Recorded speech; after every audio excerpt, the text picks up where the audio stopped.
Инфективната и модуларната болница во Скопје се наполнија со ковид пациенти. Капацитетите се исполнети во болниците во Тетово, Гостивар, Кичево и Струга. Здравството повторно се мобилизира. Дел од клиниките повторно се престројуваат во ковид центри, а здравствени работници ги прекинуваат годишните одмори.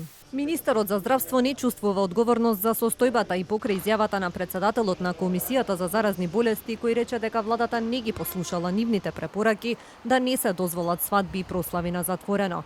Филипче вели дека владата во тој момент проценила дека состојбата била мирна. Првиот момент кога видовме дека има влошување на состојбата, се дадоа и се препорача рестриктивните мерки. Во таа смисла гледаме дека овој бран има слични карактеристики сегде во регионот.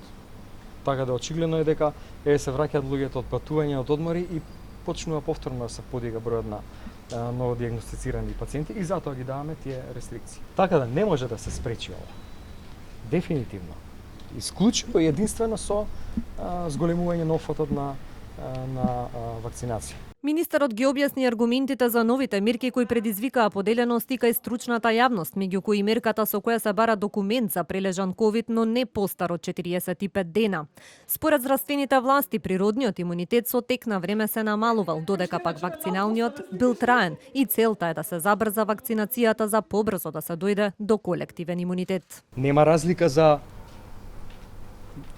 пациент кој што се опоравува дали ќе се вакцинира после 1 или 6 месеци, за него нема никаква разлика.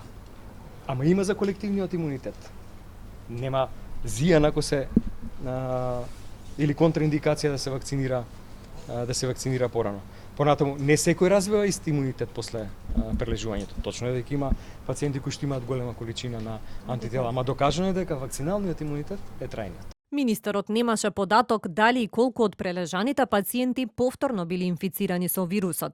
Во однос на смртноста од ковид во земјава пак Филипче ги негира тврдењата на дел од лекарите кои велат дека матичните доктори немаат јасно дефинирани протоколи на лекување на пациентите, што влијае на третманот и е еден од факторите за смртноста во земјава. Филипче тврди дека голем дел од пациентите доцна барале лекарска помош. А поради зголемениот интерес за вакцинација, веќе од следната недела, најверојатно од четврток, повторно се отвара пунктот за вакцинација овде во спортската сала Борис Трајковски, со тоа што овој пат вакцинацијата ќе се одвива во малата сала, а со цел да се намалат и гужвите и хаосот кои се создадоа пред поликлиниките.